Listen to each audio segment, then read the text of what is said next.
Advertencia. Este programa, sus componentes y posibles invitados no tratan de expresar ideas políticas ni religiosas. En este programa solo divulgamos hechos históricos y relatamos leyendas, sin ningún posicionamiento político, ni religioso, ni social.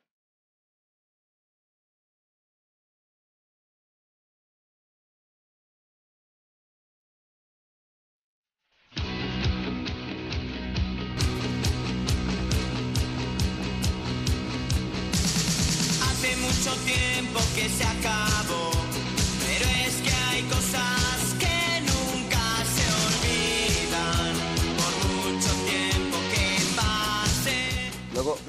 Luego dirás que Maese no es obediente. ¿Sí? Mira, ha habido un momento en que digo, le hemos tenido ahí congelado en la pantalla, pero no, estaba bien, pero estaba quietecico. No es que estuviera congelada la pantalla, es que estaba quietecico, Sí, calladito para no quietecico, moverme, que luego... Sin moverse. Bueno, pues nada. Buenas tardes, compañeros. Muy Buenas buenas. tardes, Joaquín Nicolás, ¿qué tal? Pues muy bien, aquí estamos todavía desde el Foro de Madrid esperando a ver si ya dentro de unos días ya nos pueden abrir y podemos ir por allí Veamos a a ver. tomarnos unas cervecillas y hacer nuestro programa allí con vosotros. Vamos a ver. Pues Rafael muy- García, muy buenas. Aquí estamos, a los mandos de la nave. Ya te veo a ti ahí. ¿Has estado de mayos? ¿Has ido a cantar los mayos? No. No. Claro. Mira que me hubiera gustado, pero... Más me hubiera gustado a mí y supongo que a Joaquín también, ¿verdad? Hombre, Yo- el vídeo que nos enviaste me soltó una lagrimita, de verdad. Que echo de menos mi pueblo en esta fecha. Es que es una... Pues eso, las tradiciones que año tras año se van haciendo y llevamos pues 2 años con este que no se han Que no se podido puede. hacer. Pero bueno, lo primero es lo primero. Sí, lo primero la es salud. principal. Y lo primero es decir que estamos en Onda Plana Santa Cruz, en el 107.4 de la FM, que esto es No me cuentes historias, el programa de historia que hacemos don Juan Pacheco, Joaquín Nicolás Belinchón y don Rafael García. Me voy a poner yo el don y a vosotros no, porque me da la gana. Para eso es maestro. Eres maestro, di que sí. Y que estamos en el programa ya 89, me parece, ¿no, Joaquín? 89, exactamente. Ya, si quieres decimos el título y Pues ya lo venga, dejamos liquidado. aprovecha. Pues el título de este programa es ¿Qué sabrás tú de Isabel de Farnesio, de unas curiosas bilocaciones y del escudo de Santa Cruz? Pues eso, ¿qué sabrás tú? ¿Tú de qué sabes de esas tres cosas? Yo poco. Pues bueno, pues eso es lo que vamos a tratar, ¿no, Juan? A mí me tienes intrigado con las bilocaciones, porque no sé exactamente si se trata de cosas, de personas, de animales. Pues vamos a hablar de 4 personas. Cuatro 4 personas que han sufrido estas bilocaciones. Parece ser que hay muchos más casos, pero bueno, yo he escogido 4 casos. Ajá, muy bien. Pues yo Qué bien. os dije el otro día que había buscado un poquito dentro de nuestra historia, lo poquito que hay, pues la historia de nuestro escudo, el escudo de Santa Cruz de la Zarza. Que es, fijaros, es un escudo, os voy a dar hoy un poquito de nociones de heráldica, es un escudo de armas parlantes. Ahora os diré lo que es eso. ¡Ostras! Tenemos un escudo de Eso es armas de nota, parlantes y que es característico porque, entre otras cosas, pues no pertenece a ninguna, no proviene de ninguna casa noble ni nada, es un escudo que... Bueno, os voy a contar la historia luego más tarde, más adelante. Cuando proceda, Magister. Cuando proceda. Pues eso es. ¿Y don Joaquín?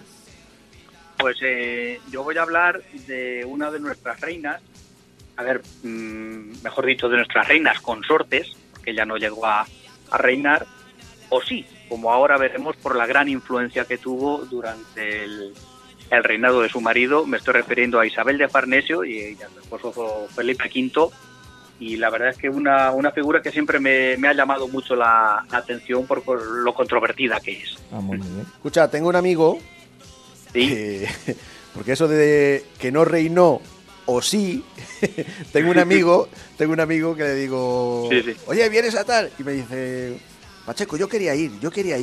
Pero ¿quién manda en tu casa? Pues eso. más o menos. Yo siempre digo que en mi casa se hace lo que yo obedezco. Y punto. Y no se hable más. Es el chiste. En mi casa yo tengo la última palabra, que es sí, cariño. Bueno, pues vamos a eso. Vamos a ver lo que gobernó Isabel de Farnesio, pero antes bilocaciones, ¿no? Bilocaciones. Y hoy, por lo que veo, nuestras... No tienes que trabajar mucho, que tienes Nah.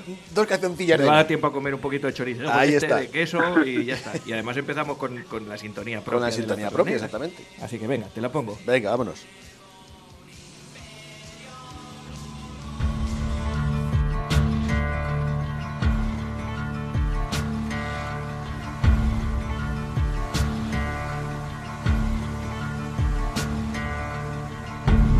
no grave can hold. Bueno, pues la definición que nos da el diccionario de la palabra bilocarse o bilocación, pues es hallarse en dos lugares distintos a la vez. A día de hoy no hay una explicación clara que explique este fenómeno y nosotros no vamos ni a analizar, ni a debatir, ni a traer suposiciones ni teorías, sino que vamos a conocer un poco de la vida de 4 personas, de los muchos casos que ha habido y que no sé si a día de hoy habrá, sufriendo estas bilocaciones. Body down. Well, look way down the river.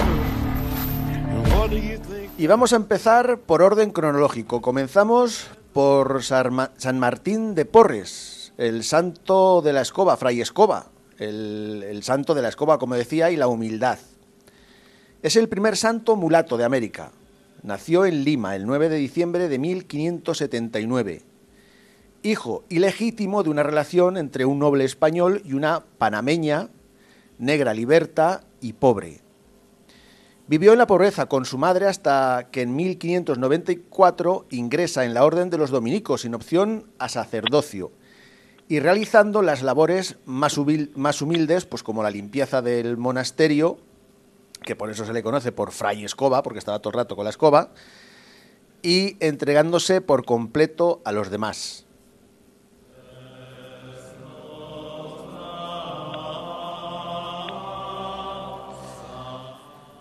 Son muchos los milagros que fueron recogidos como testimonios jurados. Sanaciones, control sobre la naturaleza, sobre todo en plantas y animales. Esto quiere decir de que él trabajaba en el huerto y él hacía, bueno, pues plantaba sus lechugas, sus sandías, sus melones, y resulta que le germinaban mucho antes que a los demás. Y sobre los animales es que daba de comer en el mismo plato a un perro, a un gato y a un ratón. Y cuando se ponían tontos los ponía derechos y los castigaba. Les decía que no podías hacer esto, que es que no sé qué, que no sé cuántas. Y bueno. No le miren mal al ratón. Hasta que un día el ratón se enfadó y ya no apareció más. Fue cuando empezó a engordar el gato. Bueno, pues también, aparte de la sanación, el control sobre la naturaleza, también hacía levitaciones, videncia y a lo que vamos hoy a tratar, la bilocación. Sin salir de Lima, fue visto curando enfermos en México, en África, en China y en Japón. Mientras permanecía encerrado en su celda, le veían llegar a la cama de moribundos a consolarlos o a curarlos. Salía y entraba en recintos estando las puertas cerradas. Y no sé si habéis escuchado el dicho este de en misa y repicando. Pues sí. Pues viene de él, porque resulta que Fray Escoba, San Martín de Porres, se le veía delante del altar en misa y al mismo tiempo tocando las campanas en lo alto de la torre. Anda, de ahí viene. De ahí viene. Cuando le preguntaban cómo lo hacía, respondía: yo tengo mis modos de entrar y salir. Así que, pues esta fue la vida de San Martín de Porres, que el 3 de noviembre de 1639 murió en Lima. Fue beatificado en 1837 y finalmente canonizado en 1962.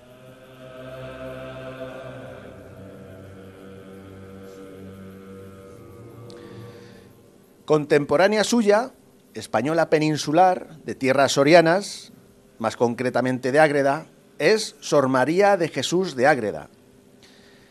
Sor María no es santa ni beata, tan solo es venerable. Sor María nace en Ágreda el 2 de abril de 1602. Sus padres, pues eran muy religiosos. Tanto lo eran que fundaron 2 conventos. El padre funda un convento para que ingresen los varones de la familia, y la madre, Catalina de Arana, que ya sufría fenómenos extraños o místicos, pues funda el convento donde nuestra protagonista, Sor María, entraría. La joven monja empieza a experimentar pues levitaciones durante las misas y la gente empieza a acudir para verla levitar. Sor María tenía 18 años y también empieza a ser vista en varios sitios a la vez. Su fama llega a Madrid más o menos sobre el 1628, al mismo tiempo que empiezan a llegar noticias de los franciscanos que estaban en Nuevo México, donde cuentan que los indígenas buscaban ser bautizados, recorrían kilómetros y kilómetros para ello. Estos indígenas incluso hablaban palabras del castellano antiguo y todo ello, cuenta el jefe de los franciscanos al rey Felipe IV, gracias a una dama azul de la que hablan los indígenas.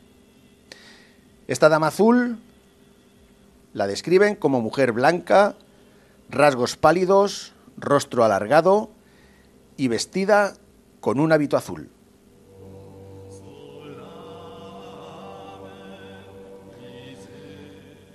La descripción concuerda con la monja de Ágreda que, visto su currículum, pues la Inquisición la interroga, a lo que Sor María dijo que un ángel la cogía, o sea, cogía su figura y después esta figura en sueños la iluminaba.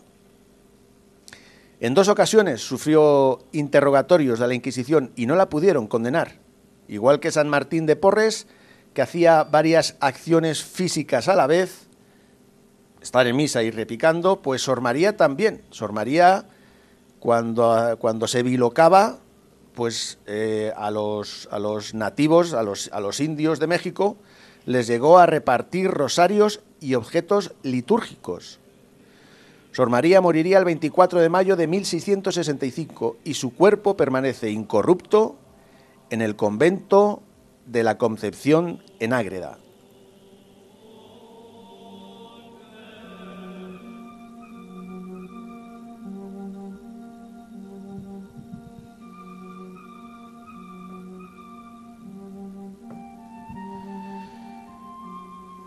Y podemos pensar que estos actos solo les ocurren a personas místicas y religiosas, pero no. Fuera del ámbito de la Iglesia Católica, el 22 de junio de 1893, el barco inglés Victoria, capitaneado por George Tyrone, naufraga en Trípoli al chocar con otro navío de su misma escuadra naval. El capitán se hundió con el barco mientras que gritaba que toda la culpa pues fue de él. Esto no tiene nada de raro, el hombre se hundió en el barco y aquí se acabó. Lo raro viene que en Londres, en ese mismo momento, su esposa estaba haciendo una fiesta.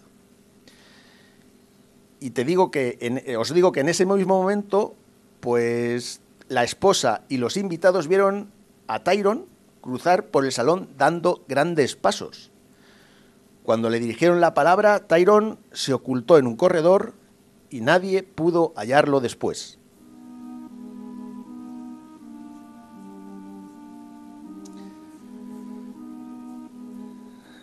Pero quizás el caso más inquietante es el de Émile Saget.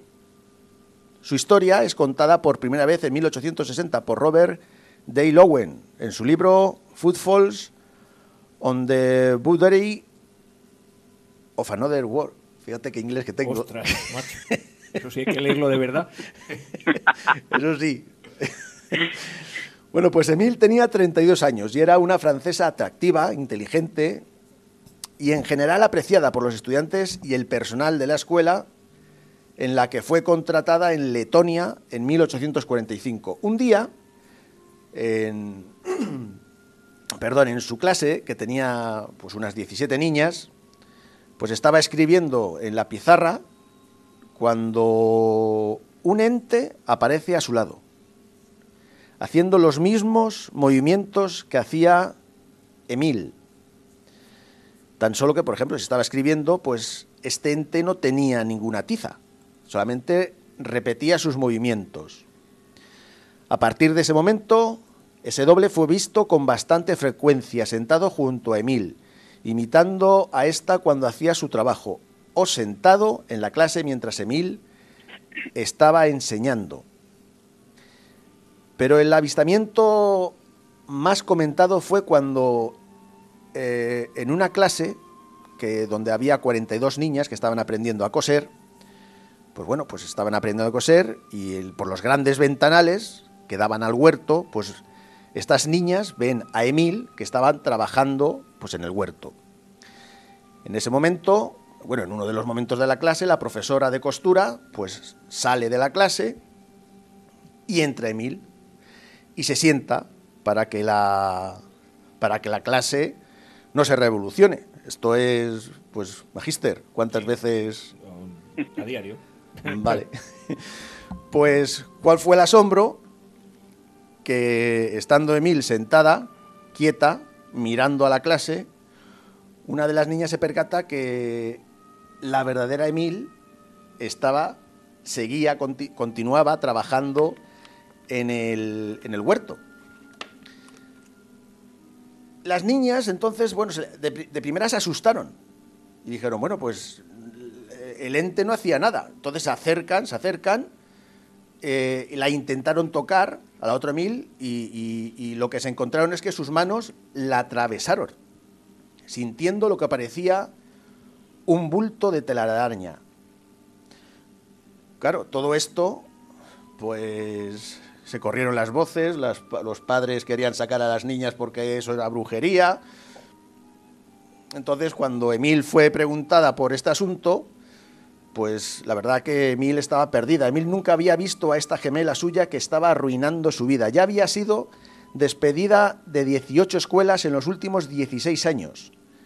Tan solo Emil tenía conocimiento de este desdoblamiento porque cuando aparecía la otra Emil, ella se encontraba muy cansada, muy lenta, y es lo único que sabía, que, bueno, nunca la vio. Porque eso parece ser que en culturas nórdicas es de mal presagio, porque cuando ves a tu doble, es que significa que te vas a... Que ya has llegado a donde ibas. Ya has llegado a donde ibas. Para el otro barrio, ¿no? Ella, hasta aquí, que sabemos de ella, nunca la vio. Entonces, bueno, pues la vuelven a despedir, ya es la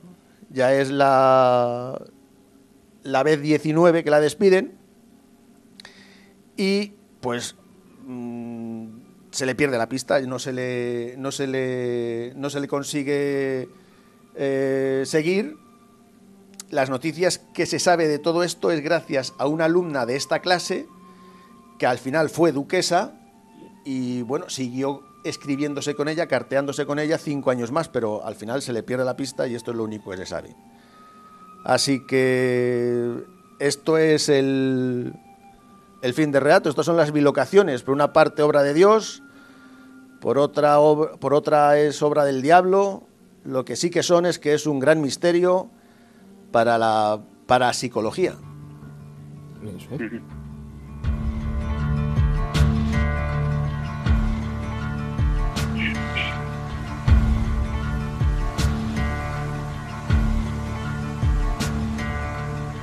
There ain't no grave can hold my body down. There ain't no grave can hold my... Ya hablamos en una vez de Alexandra David Neal, por ejemplo, que tenía también su alter ego, su espíritu, o del experimento... Su tulpa que creó ella. O el experimento Phillips, que también intentaron crear un espíritu. Y yo sigo convencido de que esto es un poco... no sugestión, pero sí que es el propio ser humano el que genera estas situaciones, que no hay nada extracorpóreo que no sea generado por el propio hombre. No lo sé. Yo no lo sé. Yo he dicho que no vamos a hacer de teorías, pero lo que son temas complicados, sí. Sí, lo que yo he leído, no sé si habéis leído un libro de Javier Sierra, se llama La Dama Azul, que es sobre Ágreda de la Cruz. Y la verdad es que los testimonios documentales que pone de que está en Soria, pero también está en Nueva España, en México, dices, sí. No sé, qué casualidad. Además no es una sola persona la que lo dice, es decir, que da pie a creer que no es un invento. No, hay testimonio, vamos, en el libro de La Dama Azul lo dice. Esta Émile Saget, pues, por ejemplo, en lo que ocurrió en el huerto, ella cuando la preguntan, ella dice que ella está trabajando en el huerto y ella cuando, bueno, pues observa que la profesora de costura sale de la clase y ella piensa que debería de ir a la clase para que no se revolucionaran las niñas. Ahí se quedó. O sea, después ella siguió trabajando en el huerto, empezó a notarse muy cansada y fue ya cuando haciendo dos cosas al mismo tiempo. estaba haciendo dos cosas al mismo Claro. tiempo. Pues muy bien, pues nos dejas así. Interesante. Un poquito con repelús. Pero está muy bien. Oye, por cierto, tenemos que celebrar. Dos cosas hay que celebrar. Primera, que uno de nuestros capítulos, además no de los últimos, en iBooks, ha superado las 250 descargas, que no lo habíamos conseguido nunca. Ostras, ¿cuál ha sido, Rafa? El del perrillo. El Ah, el capítulo de- dedicado a Churchill, entre otros temas. Anda, sí. El del pequeño Bulldog. Ya tiene 251, más de 250 descargas. Lo cual, para nosotros, pues aunque sean poquitas, comparado con lo que... con la brújula de la escóbula o la escóbula de la brújula y ser con historia esos y esas programas, cosas, sí. pues nosotros ya nos damos por satisfechos. Y... Unos machotes. Claro, pero sí que tenemos un capítulo de los de YouTube, el de la leyenda de Uruk, la epopeya en Uruk, 5.000 y pico es eso, ¿no? que tiene 5.000 y pico descargas, que tampoco está 5.000, mal. por Tenemos Dios. alguna más con 2.000 y 3.000, que no es lo lógico, porque en ¿A cuál de los tres se nos quedó el dedo Pinchado. pegado en el repetir de YouTube? Así que bueno, es lo de YouTube le doy, aunque tiene también su importancia y su valor, le doy menos importancia que a los logros estos que conseguimos en iBooks poquito a poco. Al principio nos costaba llegar a 100 reproducciones, a 100 escuchas, ya eso está más que superado, y ahora ya hemos superado las 200, 250. Creo que siempre va asociado a cuando tenemos personajes de Claro. más peso. importancia Sí. mundial. Por ejemplo, Eso es. si hablamos de, qué sé yo, del alcalde de Santa Cruz, pues tiene menos importancia que si hablamos de Julio César. Entonces la gente, lógico, cuando ve a lógico. Julio César, se tira por ello mucho más. Pero aún así, pues bueno, pues nos estamos muy agradecidos de que... Oye, pues eso que se pierden porque nunca sabrán quién es el alcalde de Santa Cruz. A eso, o quién fue, o quién Se será. queda para nosotros. Claro. Se queda para nosotros. Bueno, pues nada, pues hablando de Santa Cruz, ¿queréis que os cuente cosas de nuestro escudo? Venga. Por supuesto. Pues vamos a ello.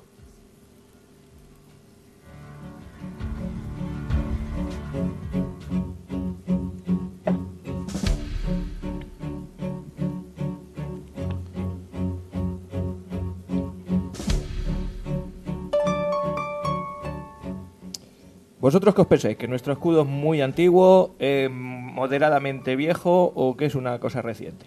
A ver, Define moderadamente viejo. moderadamente viejo, un par de siglos, 3 siglos. Muy antiguo, pues desde la fundación del pueblo, y relativamente moderno, pues siglo XX. ¿Dónde creéis que nos ubicamos? Yo en la mitad. En la mitad. Yo en la mitad Tú también también, en en la término mitad. medio. Bueno, pues ni lo uno, ni lo otro, ni lo desotro.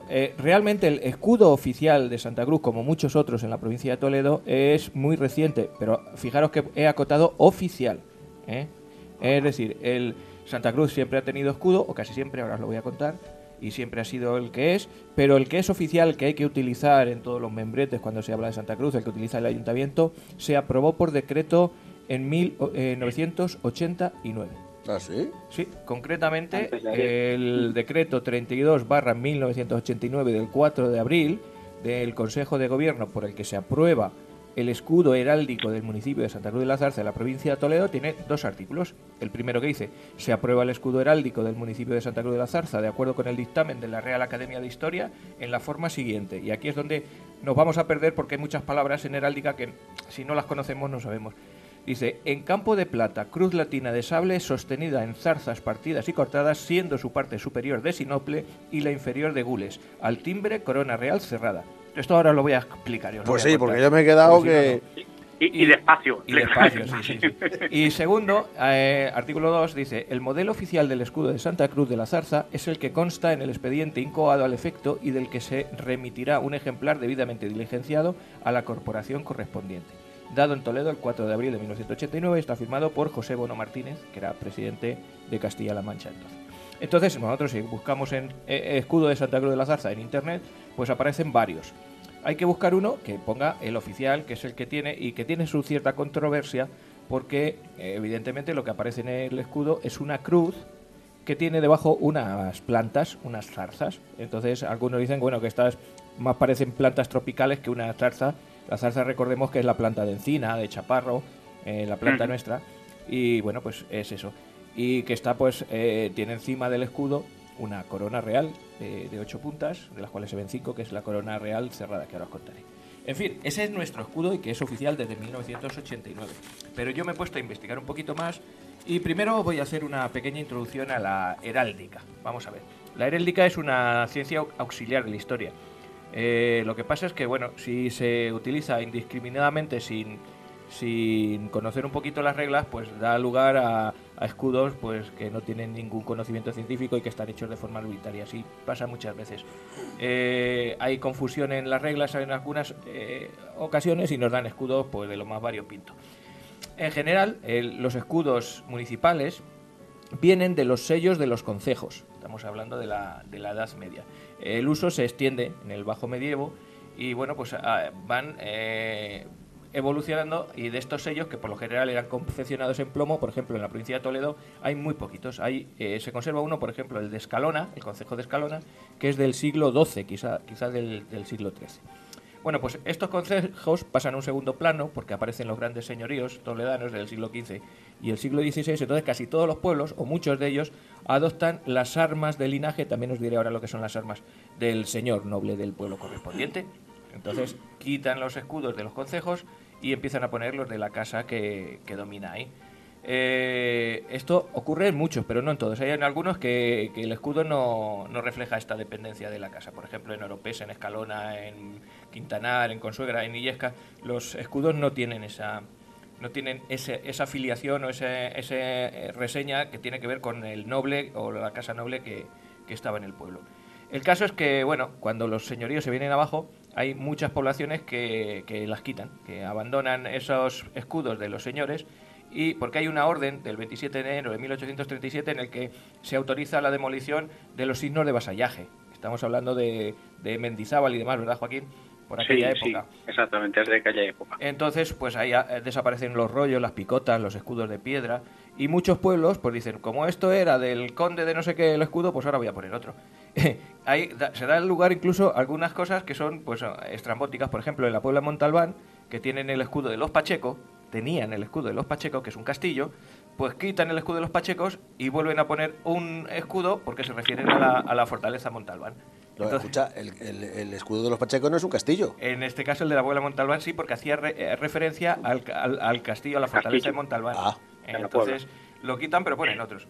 Bueno, en otros pueblos eligen armas pues por los antiguos señores. Por ejemplo, aquí cerquita en La Guardia, la casa noble eran los Guardiola. Entonces, pues sí, hacen referencia en el escudo al escudo de los Guardiola. Y en otros, pues por ejemplo, aparecen símbolos genéricos de justicia, de árboles, y hacen referencia pues a la condición del pueblo, si son agrícolas, si hay fuentes, si hay no sé qué. Y, por otro lado, en otras ocasiones, toman armas parlantes. ¿Qué es eso? ¿Qué es armas parlantes? Bueno, en general, armas, que luego os lo contaré también, es los símbolos que aparecen dentro del escudo. No tienen por qué ser espadas, ni cuchillos, ni sables, no. Cualquier cosa que aparezca se refiere a armas. Si aparece un perro, pues esas son las armas. Si aparece un árbol, esas son las armas. Entonces, en el Toboso, por ejemplo, es un escudo de armas parlantes. Y el nuestro también, porque los elementos que aparecen hacen referencia al nombre. Aparece la cruz porque somos Santa Cruz y aparecen las zarzas porque somos Santa Cruz de la Zarza. Es decir, es un escudo de armas parlantes. Hace referencia exacta al nombre del pueblo. O sea, el parlante, armas parlantes quiere decir que hace referencia... Describe lo que está dibujado, describe el nombre del pueblo. Eso es armas parlantes. ¿Vale? Entonces, bueno, pues el uso de estos escudos es, pues como digo, pues es desde muy lejos y que se apunta, pues por ejemplo, se documenta en las relaciones de Felipe II. Pero esto tiene muchos fallos, los escudos, porque como mucha gente no ha seguido las leyes de la heráldica, pues da lugar a escudos que no se ajustan mucho a la ortodoxia de esto. Por ejemplo, hay algunos, como el de Alameda de la Sagra, que dijo, le vamos a hacer un escudo, y se puso el de un familiar suyo. No claro. ¿Por qué? Porque yo puedo. Porque yo quiero, ¿vale? Hay otros en que la forma del escudo, por el escudo español, según la normativa, la ortodoxia dice que tiene que ser cuadrilongo con la punta redondeada. Es decir, más o menos un cuadrado con la punta de debajo, con la parte de abajo redondeada. En redondo. Ese es el español. Los que tienen más en punta pertenecen sobre todo a la armería francesa.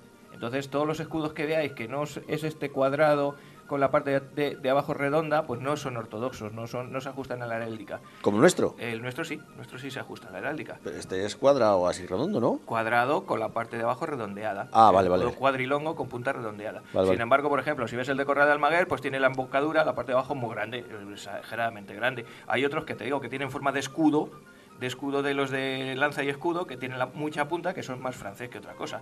Pero bueno, y en general se dice que el escudo municipal se habrá de acompañar tan solo del timbre correspondiente y en contadísimos casos de cruces, insignias y otras condecoraciones acoladas, debiendo prescindir de todo adorno exterior. Es decir, que lo único que se puede poner encima, que es lo que se llama timbre, pues seguramente será la corona real, que es la que se utiliza. Los que veáis que tienen otras cosas, pues tampoco son muy ortodoxos.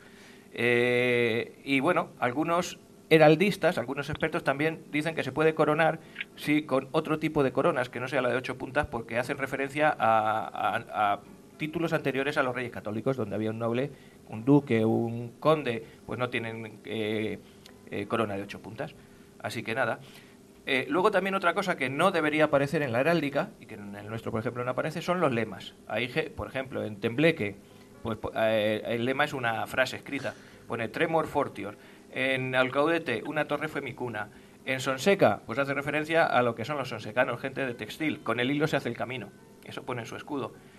O, por ejemplo, hay otros, como el de Corral de Almaguer, el de mi pueblo adoptivo, que ponen los títulos de la muy noble y leal villa. Que sí, que lo tiene el pueblo, pero que no debería aparecer en el escudo porque es una distinción que atañe a la población, no específicamente al escudo heráldico. Así que donde veáis una escritura en un escudo, siempre estamos hablando de escudos municipales, ¿eh? Luego los de la familia y demás es otra cosa. Es otra cosa. Oye, perdona, lo de 8 puntas, ¿a qué te refieres? Sí, tú en el escudo, sí, que ves, estás viendo 5, quedan 3 por detrás. Amigo, vale. Porque o sea, además, las puntas son 1, 2, 3, 4 y 5, las florecillas estas que salen. Exactamente. Vale. Y siempre se explica que 5 se ven por delante y 3 quedan por detrás. Esa es la corona. Aquí está el dire con el escudo delante, comprobándolo, que luego ya os lo pondremos en YouTube también, y si no lo buscáis vosotros y lo vemos. Bueno, pues mirad, para que no nos hagamos mucho lío, voy a hablar de los términos de la heráldica, algunos, no todos, porque son muchos, para que os hagáis una idea de qué significa cada cosa. Por ejemplo, lo que es el escudo en sí. Al centro del escudo se llama abismo, ¿vale? A la parte superior se llama jefe. Si habláis, el jefe del escudo es la parte de arriba, no la corona, no el timbre, no lo que está por encima del escudo, sino la parte de arriba. El centro es el abismo y la punta es el tercio inferior por abajo, ¿vale? Los escudos timbrados, los que tienen timbre, son los que en su parte superior, externa, llevan una corona, un casco, un yelmo, etcétera, etcétera, ¿vale? Si hablamos de cosas que hay dentro, si se dice que hay dos cosas afrontadas, en el caso de animales, por ejemplo, es que son dos animales que se están mirando. Sin embargo, si se dice que son contrarios, es que los dos animales están mirando en dirección opuesta, claro. Si se dice que algo está empinado, en este caso un caballo, por ejemplo, es que está alzado sobre sus patas traseras. Si se dice que es pasante, es que están simplemente en acción de andar. También a empinado se le dice rampante. Un león rampante, que todos habéis oído hablar de ello, es un león que está sobre sus dos patas. Un cuadrúpedo que se apoya en sus dos patas. ¿Vale? Sobre las armas que os he dicho, las armas tienen que ser interpretadas en el sentido del escudo blasón, es decir, lo que aparece dentro del escudo. Hay algunas veces que las interpretaciones literales de armas pues dan lugar a chistes. Por ejemplo, en las relaciones de Felipe II se pone que en el pueblo de Domingo Pérez, provincia de Toledo, cuando les preguntan que qué escudo hay, que qué armas tiene el escudo, dice, no, aquí no tiene armas, tiene araos porque todos somos habitantes labradores. Entonces aparecen unos araos y dicen, no, armas no, tenemos araos. Bueno, pues esos arados también serían armas, ¿vale? Cuando se dice que hay una planta o un árbol arrancado, significa que está representado con las raíces, que tiene las raíces fuera de la tierra, que se les ven las raíces, ¿vale? Bueno, oye, pues dime. Magíster, otra Levanta cosa. la mano, eso es. ¿Por qué en el de Santa Cruz, ves, aquí tenemos otro? Sí, que no es el oficial. Ah, ese no es el oficial, Claro. vale. O sea, el oficial es el que tengo yo aquí El primero. que tienes delante, el que te he dicho, y el que tienes que buscarlo por el decreto de abril de 1980. Vale. El otro se utiliza en algunos sitios, pero no es el oficial del pueblo. Vale. Se puede utilizar perfectamente. Si tú quieres hacerte, pues eso, una capa que tenga el escudo de Santa Cruz y te gusta más ese porque es más bonito, pues te pones ese, no pasa Pero nada. no es el oficial, Pero vale. no es el oficial, ¿vale? Bueno, pues cuando encontréis algo con cimera, es que es un adorno que se coloca sobre el casco, un plumero. Un casco. Si se dice que un escudo, y aquí vamos con las partes, está cortado, es que está dividido en dos partes iguales por medio de una línea horizontal. un escudo cortado. Sin embargo, si está dividido en dos partes iguales con una línea vertical, se dice que está partido. O sea que aquí no es lo mismo cortado que partido. Partido horizontal, cortado vertical. ¿Y si está horizontal y vertical? Cuartelado, escudo dividido en cuarteles. También hay más formas si está en tercios, si está en esquinas, pero bueno, nosotros damos los principales. Vale. Y además si El está... de España está en cuarteles. Claro, exactamente. Y si está en escaque es, digamos, el tablero de ajedrez. Los escudos de Elizondo, en Navarra, por ejemplo, son en escaque porque representan un cuadrado de ajedrez blanco y negro. Eso es escaque. Y con los colores, esto es lo que más nos confunde cuando leemos cosas sobre un escudo, porque cada uno de los colores que nosotros conocemos, rojo, verde, amarillo, azul, tienen su sinónimo en heráldica. Por ejemplo, cuando oímos hablar de gules, en este caso zarzas en la parte inferior de gules, significa que son rojas, ni más ni más menos. Si se habla de oro, es que es amarillo. Diga. ¿Y por qué son rojas? Porque están ardiendo. Oh. Que es a lo que vamos a hablar de la leyenda. Ahora os contaré. Y bueno, pues si se habla de plata, es que son blancas. O sea, cuando veáis, aquí se dice cruz en sable, que es el correspondiente al negro, y sobre campo, que es lo que está detrás, de plata, es decir, sobre blanco. Nuestra cruz es negra sobre fondo blanco. El púrpura hace referencia al morado, o bueno, ya os he dicho, el sable al negro, y el sinople, que también lo vemos, zarzas en sinople, es el verde. Entonces ya os lo he descrito. Voy a volver a la descripción del escudo, veréis cómo ahora lo vais a entender mejor. Se dice, en campo de plata, que hemos dicho que era blanco, cruz latina de sable, es decir, en negra, sostenida en zarzas partidas y cortadas, siendo su parte superior de las zarzas sinople, es decir, verde, y la inferior en gules, es decir, rojo. Y luego al timbre o timbrado con corona real cerrada. Es decir, ¿Y la por corona... qué ese vocabulario y no lo pueden decir, que lo entienda todo cristiano? La heráldica Claro. es la heráldica, chicos. Esto hay que... Es así, ¿no? Pues es una ciencia que se ha desarrollado así. Es una jerga Es una particular jerga de ese- como en otros oficios, en otras correspondencias, pues las hay. Pues bueno, pues vamos con el escudo de Santa Cruz. El escudo de Santa Cruz, concretamente, hay varios artículos escritos. Yo, por ejemplo, casi todo esto viene de un libro que he encontrado de la Diputación de Toledo, que ahora encontraré por ahí su nombre. No me acuerdo ahora mismo cómo se llama el libro, pero lo pondré por ahí. Y donde se describe un poco la investigación que se ha hecho sobre los escudos. Entonces, lógicamente, cuando hablamos de Santa Cruz de la Zarza, los santacruceros decimos, sí, hombre, el nombre del pueblo viene de porque por aquí pasó el rey Recaredo y demás. Y entonces, pues bueno, pues... O sea, Ya encontré el título. El título del libro del que estoy hablando se llama Heráldica Municipal de la Provincia de Toledo. eso de recadero y toda la leche esa, en el primer programa nos lo dejaste Vale, muy pues, clarico. os lo voy a Nos repetir. Qué hoy todo. desilusión. Nos hundiste nuestra infancia. Os lo voy a repasar hoy todo para que veáis. Bueno, pues aunque parezca un escudo muy antiguo, porque hay que aclarar que no surge con la fundación de la villa, sino que es un poquito más tarde. Es la representación de una leyenda, que tiene como final el nombre de Santa Cruz de la Zarza. Según esta leyenda, el escudo parece claramente basado en la aparición de una cruz intacta entre los zarzales consumidas por el fuego prendido por el rey Recaredo a su paso por la calle de la Cava de nuestra población y por eso, desde entonces, según esta leyenda, pasó a llamarse Santa Cruz entre Zarzas y luego de la Zarza. Si partimos de que Recaredo vivió entre el 559 y el 601, tendría que darse la circunstancia de que el pueblo ya existiese entonces. Claro. Es decir, que la fundación de Santa Cruz sería anterior al 600, por ejemplo. Pero como sabemos muy bien, pues no es hasta el 1100 aproximadamente cuando podemos certificar la fundación de Santa Cruz. Por lo tanto, la leyenda de Recaredo, que en otras ocasiones aparece con los reyes católicos, no es más que eso, es una leyenda. Acordaros que hablamos de los datos aportados por escritores como Juan de la Higuera y Argáiz, que escribieron los falsos cronicones de Destro y de Huberto, donde se decía que Santa Cruz fue fundado antes que Roma y que había tenido los nombres de Belsinia, de Castildeforte, de Valcominós, y que más tarde, durante la dominación romana, habría sido la novena mansión de la vía romana de Mérida-Zaragoza, es decir, el Vicus Cuminarius. Nada de esto es cierto. La única que tendría posibilidades de ser es esta, la de Vicus Cuminarius, pero casi ninguno de los estudiosos sitúa Vicus Cuminarius aquí en Santa Cruz. Está más cerca seguramente de Ocaña, de la Guardia o de Yepes o más allá para encontrar ese nombre. Por lo tanto, lo que sí sabemos, la primera referencia que se hace a Santa Cruz, primero a secas, es la de Arguleta. Arguleta es el biógrafo del primer maestre de la Orden de Santiago, de Pedro Fernández. Y dice, y leo textualmente, pretendía ser caballero eterno de la celestial milicia.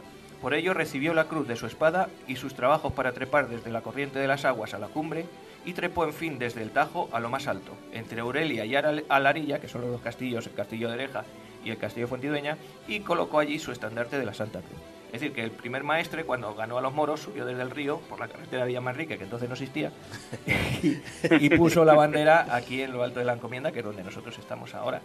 Esas son las primeras referencias que se hacen a Santa Cruz de la Zarza, ni siquiera su escudo. Luego recuerdo que años después, por ejemplo, Sancho IV sí que dormiría aquí, se hospedó en 1293, el 17 de enero, y sí que estuvo por aquí, con lo cual el pueblo ya, un 100 años después, ya sí que existía. Así que seguimos teniendo Santa Cruz a secas, nada de entre zarzas, ni de la zarza. Pero es que el propio Arguleta distingue y justifica este apelativo. Es decir, en otro momento de una de sus lecturas dice algo así como: de la villa y castillos de Santa Cruz en tierra de Cáceres, en Cáceres hay otro Santa Cruz, no debe dudarse que siendo señor o poblador el maestre, la dio este nombre como en su estado de Humanes, término de Ita, a otro lugar llamado allí Santa Cruz, es decir, reconoce otro Santa Cruz en otro sitio, y además dice, y en este nombre mismo, también se da entre Aurelia y Alarilla, la villa de Santa Cruz, que para distinción de otras, y no porque la Zarza fuese antes lugar de término, ni nombre, llaman comúnmente Santa Cruz de la Zarza. Es decir, que Arguleta dice, bueno, a la Santa Cruz que hay allí, al lado del Tajo, se le dice de la Zarza, pero no por nada, sino porque es para distinguirle de otra. Hay una hipótesis que dice que cogimos el apellido de la Zarza cuando la aldea de Zarza de Tajo, que está aquí al lado de la Zarza, pasó a depender de Santa Cruz. Esto ya fue en el siglo XVI. Pero para el siglo XVI ya anteriormente ya teníamos escudo, con lo cual esto tampoco se sustenta mucho. Es más probable que fuese por aquella época cuando se asimilase el apellido de la Zarza a Santa Cruz. ¿Por qué es importante esto? Porque aparece el apellido en el escudo. Es decir, si tenemos un escudo con una cruz entre zarzas anterior a que nos llamásemos Santa Cruz de la Zarza, no puede ser, sería una cruz sola. Claro. Y al revés tampoco, es decir, si nos llamamos Santa Cruz de la Zarza y el escudo no lo refleja, pues tampoco me vale. Pero bueno, vamos a ver qué referencias tenemos a nuestro escudo. Así mentalmente, tú que estás aquí más en el pueblo, ¿en qué sitios del pueblo puedes ver un escudo de Santa Cruz externo, que esté en la calle? Porque internos, lógicamente, yo tengo un plato, por ejemplo, que me ha regalado el ayuntamiento donde está el escudo de Santa Cruz, o en la web, o en escritos. Pero físicamente, en la calle, ¿recuerdas algún sitio donde puede estar? Es que No voy fijándome en las fachadas, tío. Pues no tengo ni idea. Se puede ver en la calle en dos sitios, y en un sitio público en un tercero. Os digo cómo, vamos a ver. Y además sabemos de cuándo datan, por lo tanto sí sabemos que ya teníamos ese escudo por aquella fecha. Vamos a ver, en la portada del antiguo Opósito, en la calle Mayor, encima de la puerta, encima de la ventana que encima de la puerta, hay un escudo de armas labrado en piedra que no tiene timbre, no tiene corona, ni adornos ni nada, de forma elátrica, que tiene un solo cuartel y es una zarza sumada a una cruz latina. ¿No te fijas? Es decir, en el Pósito. En el Pósito. ¿De cuándo data el Pósito? De la segunda mitad del siglo XVII. Es decir, que en la segunda mitad del siglo XVII ya éramos Santa Cruz de la Zarza, y mucho antes, como estoy diciendo. ¿Vale? Este mismo escudo de armas parlantes, os recuerdo lo que era armas parlantes otra vez, es una expresión que se emplea en heráldica y que se refiere a las composiciones, escudos de armas y blasones que incorporan una figura o pieza cuya denominación alude al apellido del linaje, en el caso de los que, o al topónimo, en este caso, en el pueblo, de lo que se representa, interpretando gráficamente el nombre, Santa Cruz de la Zarza. Se repite, como decía, en la fachada del convento de Trinitarios, la fachada lateral, la que da, digamos, a la calle de las Cruces. Ahí sí, ahí hay ahí hay otro que se puso allí por disposición expresa del fundador, y esto también es obra del siglo XVII, y está inspirado, tal vez, y aquí yo sí que lo he visto en persona, en el que adorna la portada del libro de privilegios de Santa Cruz de la Zarza. El libro de privilegios de Santa Cruz. Tengo una copia. Tú tienes una copia, pero no sé si está la portada en la copia, en el facsímil. No sé, lo tendré que mirar. Pero yo sí que he visto, y entonces, bueno, de esto nos podría hablar mucho más Maxi. Más sí. Entonces, seguramente que el que está en el convento está inspirado, o el que está en el Pósito inspirado en ese. Es decir, que el que primero podríamos datar, el del libro de privilegios. El libro de privilegios hay cosas escritas, por eso, desde 1200 y pico. O sea que ya por ahí podemos ver los tiros. No se puede fijar exactamente la antigüedad del escudo. Las relaciones hechas en los tiempos de Felipe II, que ya he hablado antes, se dice que nuestro pueblo tiene por escudos de armas unas armas imperiales puestas y fijadas en la audiencia pública desde hace tanto tiempo que no se sabe por qué. Es decir, que no se sabe si ese escudo es hace mucho o muy poco, pero no se sabe cuándo.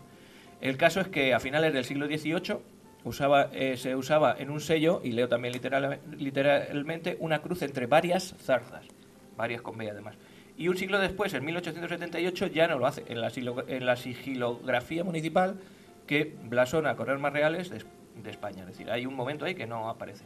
Pero bueno, unos años después, en 1904, se pinta el salón de plenos del ayuntamiento con unos frescos, que es el tercer sitio donde lo podemos encontrar, y hay una pintura con las armas de la villa que... ¿Cuándo se pinta, has dicho?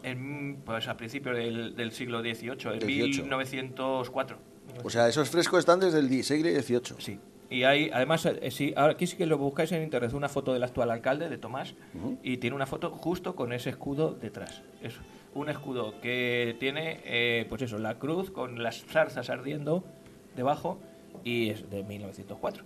Entonces, bueno, pues nada, para terminar, en algunas ocasiones también hemos visto nuestro escudo, no el oficial, sino que se ha representado con la Cruz de Santiago, porque como somos de la Orden de Santiago, de Priorato de Uclés, pues algunas veces se ha sustituido la Cruz Latina por la Orden de Santiago, no pasa nada más. El caso es que a mí personalmente me gusta mucho el escudo de mi pueblo, Sí, hombre. y sea cual sea la versión Y que tengamos, más sabiendo ahora mismo todo lo que nos has contado. pues nada, pues eso, que es característico porque es un... Perdón, hoy estamos por toser. Un escudo que proviene de una leyenda, y como tal leyenda, pues nos gusta mucho. Ahí lo tengo. Muy bien, muy bien, muy bien. Me ha gustado.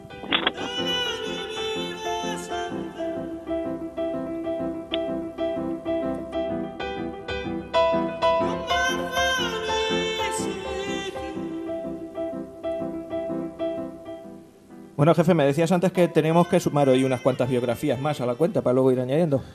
¿No? ¿Te parece bien lo que he contado? Te he contado 3 biografías Tres ahí. biografías, porque es que... Porque el otro era una anécdota de George Tryon, Sí. el que se hundió en su barco Victoria. Ujú. Pues nada, pues hay que ir sumando biografías, que ya estamos ya con la segunda temporada, poniendo biografías de las que hablamos en la segunda temporada.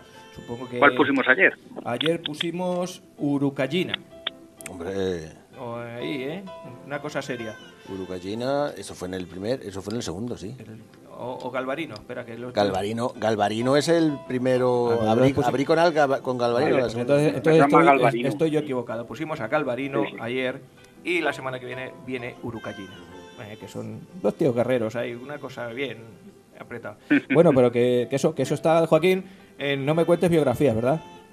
Sí, exactamente. Uno de nuestros canales de difusión de nuestro programa, El Hermanito Pequeño, te digo yo, eso que ya vamos por el número, Rafa, el número 30, ¿puede ser? Puede ser, sí, aproximadamente 30, Sí, 31. más menos. Ujú. Es esto lo podéis localizar en un canal o en una aplicación que se llama iVox, donde puedes encontrar tanto este programa, No me cuentes historias, que ya vamos por el número 89, y otro canal que se llama No me cuentes biografías. A ver, esos son los puntos por donde nos puedes encontrar. Ya si quieres termino diciendo las redes Venga, sí, sociales. no, si para eso O sea que- te he dado pie para eso, no te creas que era por otra cosa. Más del capotazo, No es- claro. escucha, Pues, Joa, ande. no es para no es para oír tus golpes sobre el micrófono y que oiga. Pues yo ya no sé qué hacer muchas veces. Te lo he dicho. No me puedo estar quieto, Un esparadrapo en la frente y te lo pegas en la frente. Me va a regañar el maestro por no estarme quieto. Bueno, que escucha, Pues, que además de ebook, dime. que iba a decir yo, que en el 107.4 No me cuentes historias es los domingos a las 5 y los miércoles a las 9. A las 9. Y No me cuentes biografías es los sábados también, por la tarde, a las 5 también, a las 5:30. Entonces, No me cuentes biografías sábados 5:30 y No me cuentes historias domingos y miércoles. Y luego ya, pues eso, todo lo de redes sociales que nos vas a contar. Y luego, pues nada, el resto de canales donde lo vamos repitiendo estos mismos contenidos. Nos puedes seguir a través de nuestra cuenta de Twitter, @no me cuentes onda, del muro de Facebook, No me cuentes historias. Ahí vamos subiendo los enlaces a los distintos programas. También a través de Spotify. Si te viene mejor lo puedes descargar por ahí o lo puedes oír y ver a través de nuestro canal de YouTube, No me cuentes historias. cual. Entonces tienes una variedad de sitios por donde poder seguirnos tranquilamente. Si acaso en el directo, pues es más complicado. Claro. Y poder ponernos en contacto con nosotros, pues bueno, pues a través de Facebook, donde también están todas las cosas. Ahí el botoncillo que da pie al WhatsApp. Exactamente. Facebook, Twitter, sabes que te puedes poner en contacto con nosotros, y si no, a través del número de WhatsApp. Del 679-984636. Recordar que en iVoox el No me cuentes historias es el que tiene La Rosa de los Vientos, porque es que hay otro programa que Bueno. le hacemos publicidad y estas cosas, pero Que también merece la pena escucharlo. sí, pero sí, vamos, que también, así pero que viene el a escuchar nuestro esto es que el de La estamos Rosa de los contando. Vientos. Pero el Exactamente. nuestro es el de la Rosa, exactamente. Bueno, pues muy bien. Pues dicho esto, estoy deseando también que me cuentes otra biografía más, porque yo estoy ávido de biografías para ir subiendo a nuestro programilla. Así que Pues nada, ponte cómodo. me pongo cómodo. Oye, vamos bien de tiempo. Estamos en 50 minutos de programa. Te puedes extender media horilla, te dejamos. No tenía pensado playarme mucho, pero bueno, sobre la marcha. Si quieres te pongo una sirena, una campana o algo. Pipo, pipo. Bueno, ahí van los tercios. Muy bien.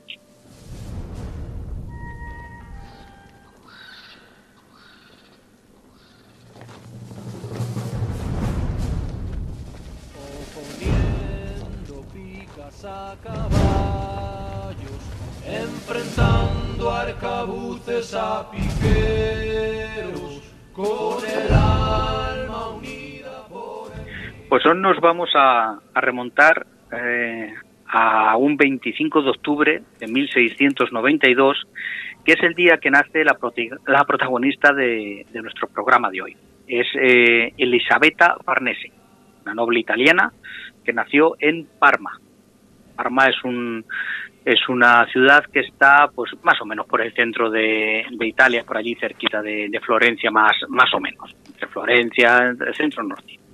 Bueno, era una noble italiana, hija de Odoardo Farnesio y Dorotea Sofía de Neoburgo. Esos eran sus padres.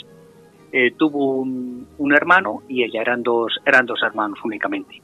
Pues la historia de Elisabetta Farnese pues se empieza torciendo un poquito, porque siendo todavía muy chiquitina murió su padre y murió su hermano. Al morir su hermano, ello le hace ser heredera directa de los derechos al ducado de Parma. Esto le cambiaría la vida profundamente y le haría entrar, a la larga, ahora lo veremos, en la historia de España. Porque la destacaría del resto de princesas, de nobles, que no son reyes, nobles de su entorno, a ser heredera, como digo, directa de un ducado allá en Italia. Su madre se acabó casando con su tío, con el hermano de su padre, que, vamos, se portó como un padre como para ella y tuvo muy buenos recuerdos. La verdad que tuvo una infancia feliz, porque su madre se empeñó, la vio potencial, digámoslo así. Al verla heredera directa del ducado, su madre era una mujer bastante ambiciosa, era hermana de nuestra reina Mariana de Neoburgo. ¿Quién era esta reina? Mariana de Neoburgo fue la esposa de Carlos II, el hechizado, el último de los reyes de los Austrias.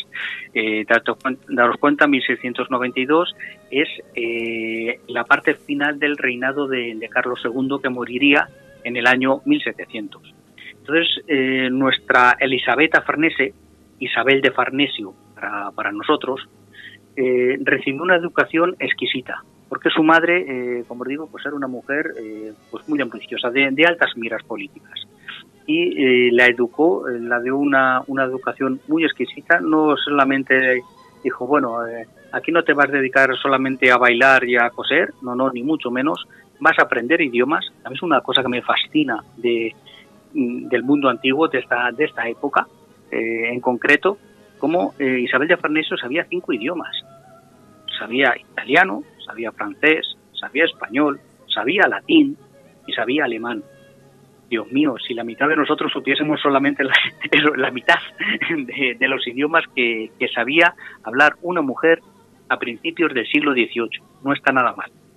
¿Verdad que tenía sus posibles, pero su madre la orientó a saber manejarse en el mundo de de la diplomacia en el mundo europeo para poder ir a cualquier país de Europa, porque ya tenía la base de la lengua.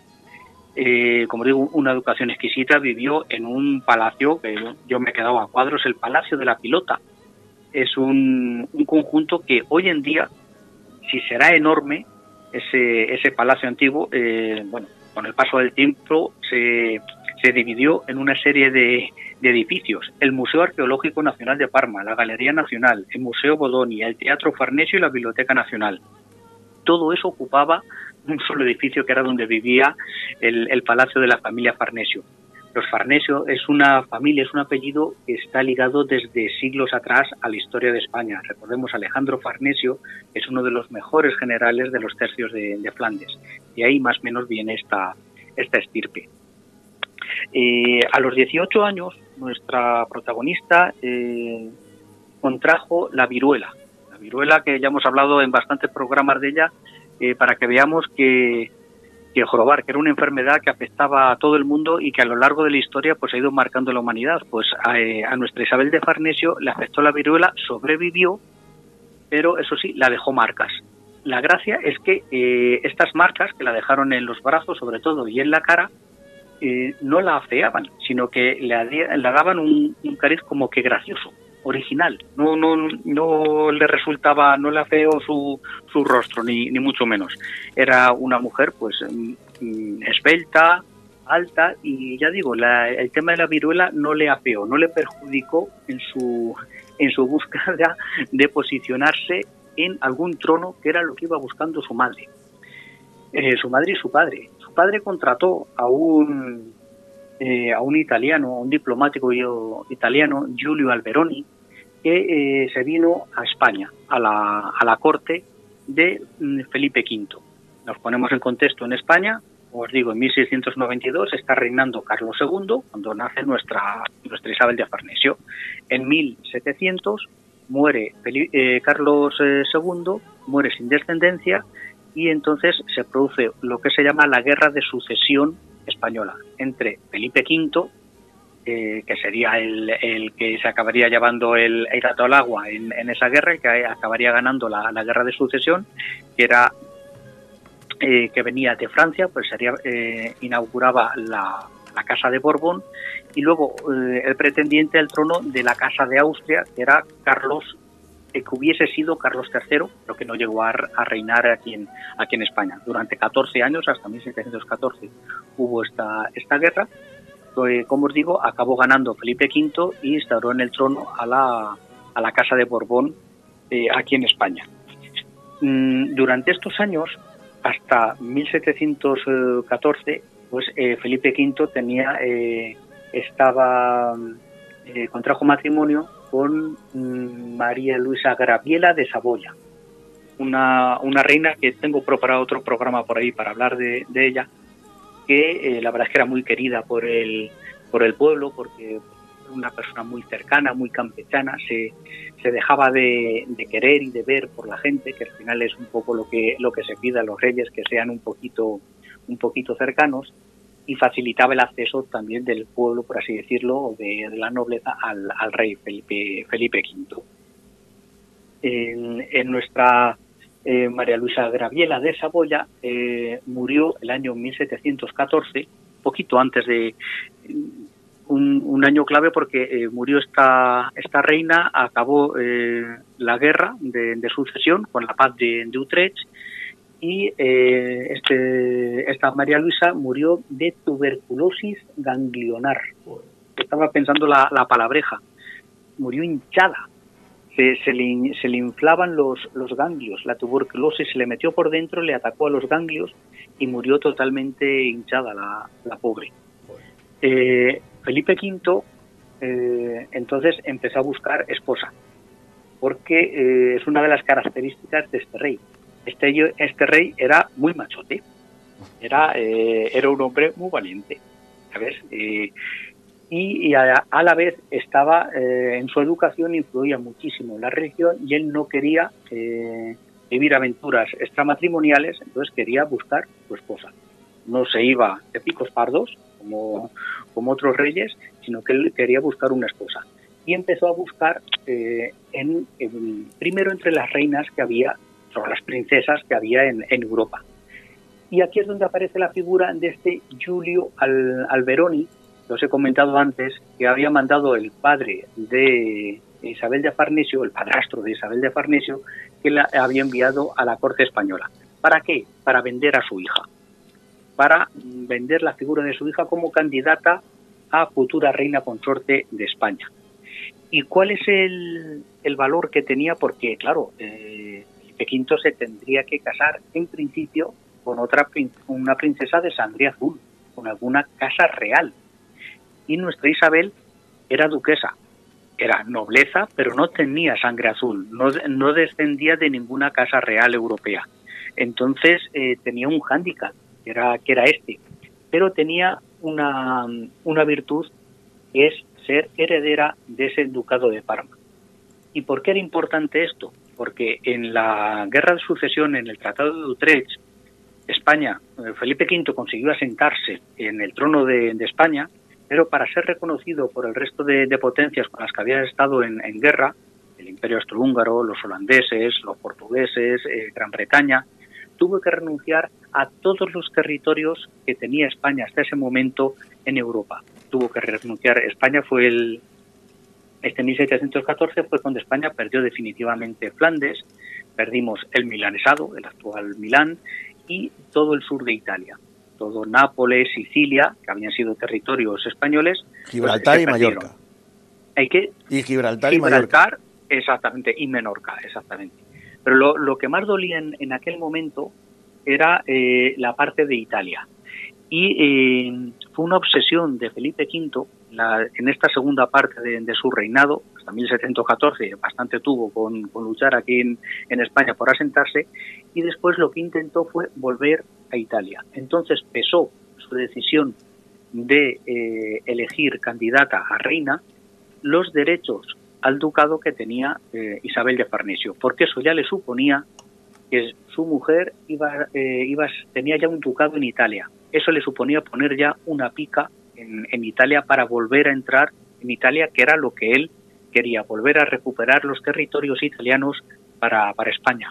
Hay un texto de un escritor de la época, el Marqués de San Felipe, donde decía: las utilidades que hallaba el rey en este casamiento, porque no teniendo hijo su tío, era heredera del estado de Parma y Piacenza, y tenía los derechos inmediatos a la Toscana, que era este el único medio de volver a poner el pie en Italia el rey católico, y que al fin no había otra princesa heredera en Europa digna del tálamo del rey. Entonces, claro, eran intereses políticos lo que movía las decisiones matrimoniales de unos y otros, y en este caso fue esta decisión, este interés por volver a estar en Italia lo que dijo: pues mira, me voy a casar con la italiana. Que además Giulio Alberoni la vendió muy bien. La vendió como una princesa, como una persona sencilla, tranquila, obediente, sumisa, ¿sabes? Una princesita, pues, de los recuentos de Disney, de saber coser y bailar. Una niña discreta, sin ningún interés político, alejada de los intereses de las distintas cortes europeas, sino que pues era una duquesita que estaba allí medio aburrida en su Parma natal, ¿sabes? Esto le sirvió para venderlo a una persona de muchísima influencia que había en la corte de Felipe V. Y esta era la princesa de los Ursinos.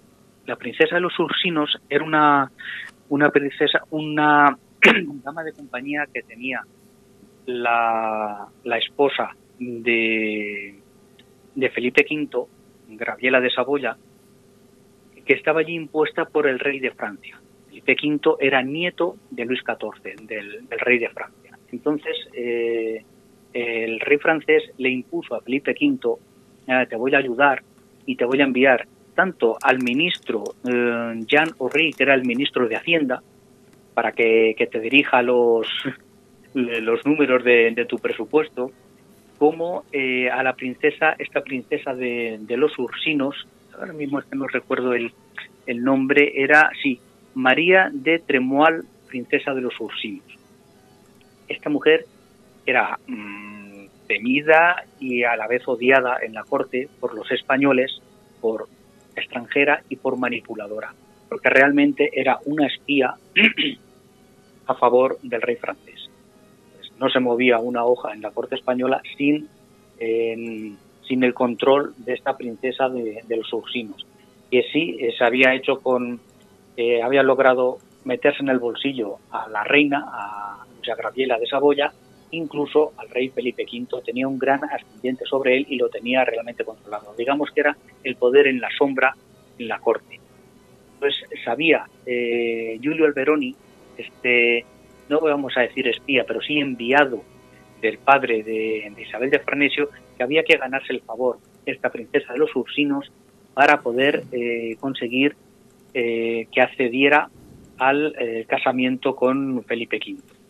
Una vez conseguido el ok, que sí, venga, que vamos, que nos vamos a casar, pues bueno, pues el día 16 de septiembre de 1714 se casan por poderes. Ella sigue en Parma y el rey Felipe V aquí en Madrid. Pero bueno, se casan por poderes y ahora ella, nuestra Isabel de Farnesio, tiene que emprender el viaje para venir a España.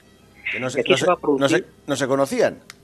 No se conocían de nada. Algún cuadro que se hubiesen pasado de unos a otros y las descripciones, por ejemplo, Alberoni lo que hacía era vender la moto. La estaba vendiendo a su candidata, a Isabel de Farnesio, y la vendió muy bien. Fue el que se llevó el gato al agua. Entonces Isabel de Farnesio, venga, ahora cojo, claro, me tengo que ir a España. En un principio iba a venir vía Génova, pero había una tormenta. El caso es que se convirtió en un viaje de 3 meses por tierra. 3 meses es muchísimo tiempo para venir aquí, una pasada. Estamos incluso en aquella época. El caso es que se fue por tierra desde Italia y estuvo bastante tiempo, iba haciendo paradas y estuvo bastante tiempo cerca de la frontera, cerca de Burdeos, en un pueblo que se llama San Pedro, ¿cómo se llamaba? San Pierre, ahora mismo se me ha pasado por aquí. Es un pueblito que está, San Juan a pie de puerto, cerca de Roncesvalles, en los Pirineos franceses. Uh-huh. Y allí tuvo una entrevista con Mariana de Neoburgo.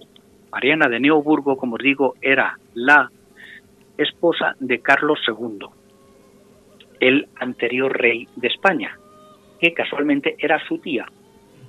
Mariana de Neoburgo y su madre eran hermanas. ¿Por qué se entrevistó con ella? Ella la cogió, le dijo, ven para acá, te voy a decir 4 cosas. Mariana de Neoburgo no podía ver a la princesa de los Ursinos, como casi ningún español de la corte. Como Mariana de Neoburgo era austriaca, pues no apoyó a Felipe V. Entonces, en el momento que Felipe V se afianzó en el trono, esta princesa de los Ursinos la cogió y la envió al exilio. Ya había españoles en aquella época, los perdedores de la guerra, los austracistas, muchos se tuvieron que exiliar, que ir de España para no sufrir la persecución de los Borbones. Una de ellas era esta Mariana de Neoburgo, que acabó viviendo, como digo, cerca de Burdeos, en el sur de Francia. Y fue a entrevistarse con su sobrina y la dijo, quítate del medio a esta bruja, porque si no te va a hacer la vida imposible y te va a mangonear. Esto traducido al castellano contemporáneo.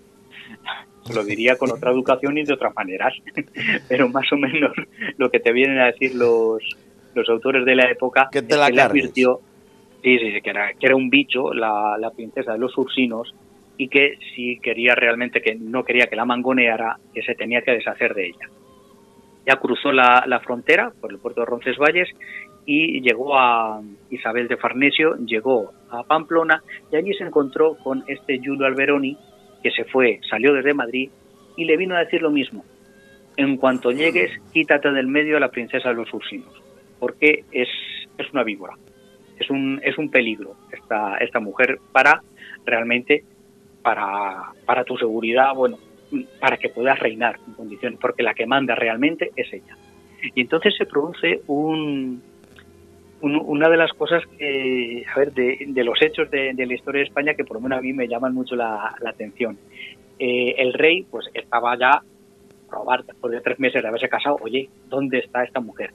Ya estaba ansioso, estaba nervioso. Ya pasó de Madrid, se fue a Guadalajara, al Palacio del Infantado, para adelantar, oye, a ver qué viene esta mujer desde Pamplona, lo que tarda en venir. Y la princesa de los Ursinos cogió y se adelantó y se fue a Jadraque, al castillo de Jadraque. No sé si la veis, si conocéis Jadraque, porque está a unos 10, 20 kilómetros de Guadalajara, hacia el norte. Me suena, pero no... El castillo está derruido, se come un cabrito, pero bien bueno en ese pueblo, en los mesones de ese pueblo, ya un día nos escapamos y lo vemos. el castillo A dar fe. Sale en el Cantar del Mío Cid. Yo creo que es el primer castillo, de los primeros castillos que toma el Cid una vez que sale de Castilla, el castillo de Jadraque. Pues allí hay 2 versiones del encuentro entre la princesa de los Ursinos y Isabel de Farnesio.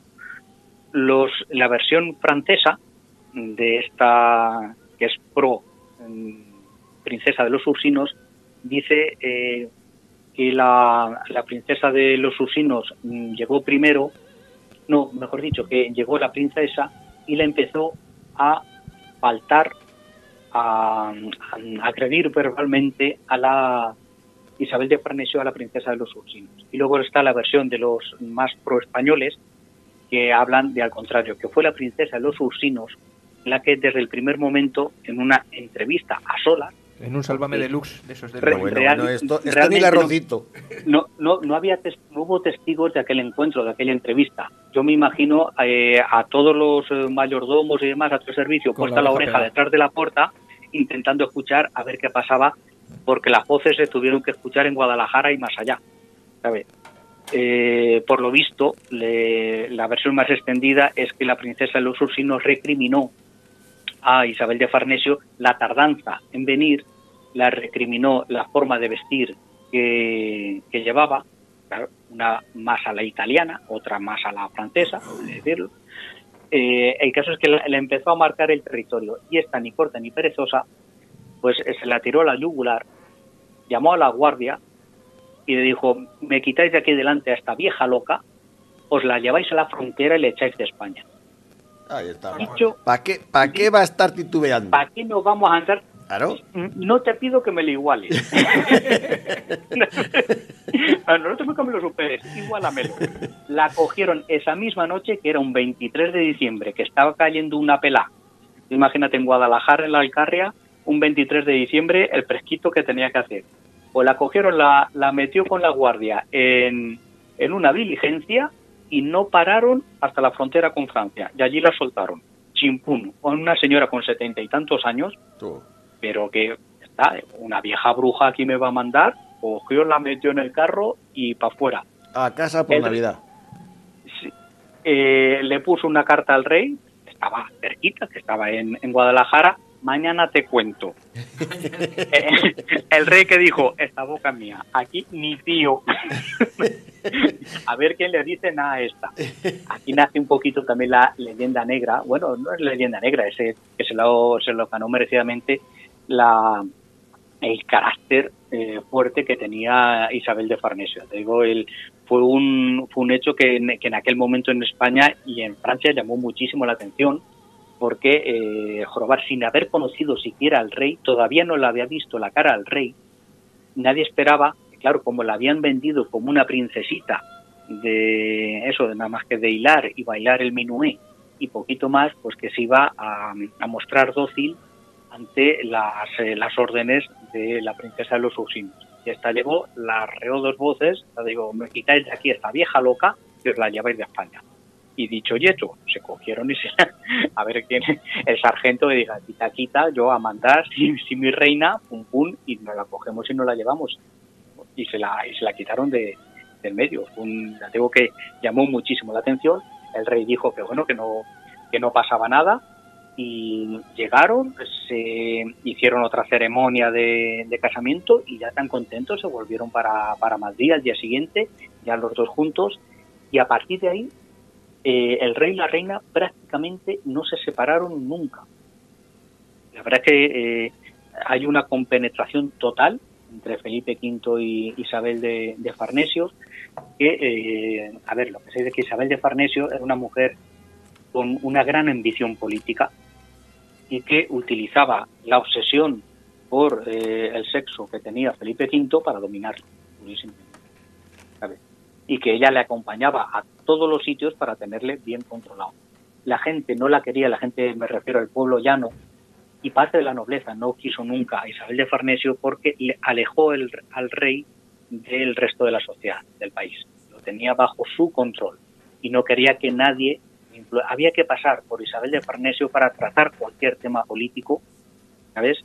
Para poder acceder al rey había que pasar por la reina. Luego, Felipe V, tras la muerte de su primera esposa, cayó en una fuerte depresión también, ¿no? Era depresión... A ver, o ya venía, o ya no lo dieron así. Yo creo que ya venía un poquito de serie, ¿sabes? Sí. Porque no era por amor a esta mujer, a esta muchacha, a Luisa Graviela de Saboya. Era una adicción tremenda que tenía al sexo Felipe V, ¿sabes? Que se fue acentuando con los años, se le y de la cabeza pues no tenía que venir bien de serie. Qué raro que un rey nuestro tenga alguna cosa alguna adicción o alguna cosa en el tornillo, que algún tornillo no le funcionase en condiciones.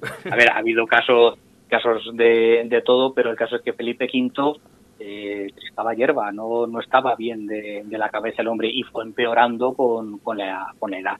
Y los hijos que tuvo con Farnesio, alguno de ellos también estaba un poco trastocado, más para allá que para acá.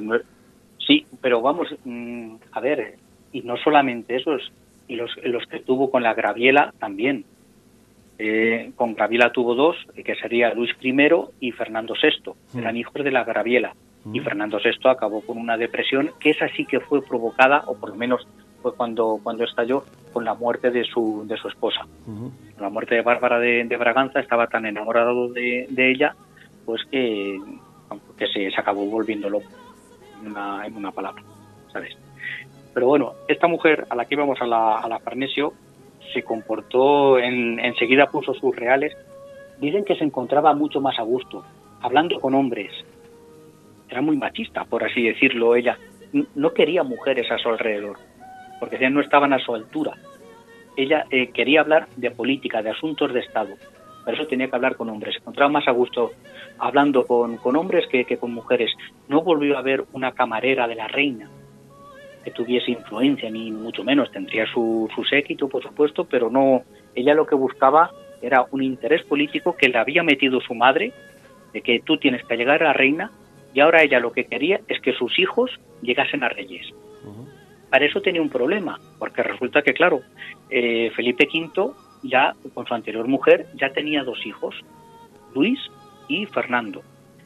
Luis, como Felipe ya empezó a perder un poquito la cabeza, en el año 1724 coge Felipe V y abdica. Coge y dice, mira, yo no quiero gobernar, he encontrado un sitio muy bonito, por aquí cerquita de Segovia, creo que lo llaman La Granja, y voy a hacer allí un palacio y me retiro allí. Y se cogió y se retiró allí. A los relojes. En el año a los relojes, ¿no? Con los relojes, estas cosas, pues él allí feliz. La Farnesio se le llevaban los demonios. Que pintamos nosotros aquí, el medio esto es muy bonito, pero aquí estamos alejados de donde se mueve el cotarro, que es en la corte. Porque Luis era pues muy novato. Luego un día hablaremos de la esposa que le pusieron, una francesa que merece otro programa, porque era una bala perdida totalmente. La pena es que Luis murió a los 6 meses. Tenemos un rey que se llama Luis I, que apenas si se conoce, porque su reinado duró 6 meses. Y aquí la mano de la Farnesio es muy alargada y hacen un chanchullo. Tú cuando abdicas. Entonces, el siguiente heredero es tu hijo, tu primer hijo. Si tu primer hijo muere, lo suyo es que, si muere sin descendencia, que sea su hermano Fernando, el que acceda al trono, porque tú has abdicado. Pero la Farnesio dijo que por aquí se va a París, tururú. No, aquí vuelve a ser rey Felipe V. A los 6 meses de abdicar, muere su hijo y él vuelve a ser rey. Eso se llama chanchullo, eso se llama un pucherazo en toda regla, porque además coge y años después, en el año 1729, este hombre ya no estaba bien, Felipe V se iba deteriorando su salud mental, intenta volver a abdicar años después. En el año 28 ya había intentado abdicar otra vez, y Isabel de Farnesio consigue hacerse con la carta, porque le tiene vigilado al rey, consigue hacerse con la carta de abdicación que había enviado Felipe V al Consejo de Castilla para dimitir, para abdicar, y consigue hacerse con la carta y que allí no se entere nadie. O sea, ha sabido después. Él lo tenía controlado. ¿Dónde vas tú? Que tú no estás en tus cabales, me vas a quitar a mí la corte que yo tengo aquí, y mucho menos, ¿sabes?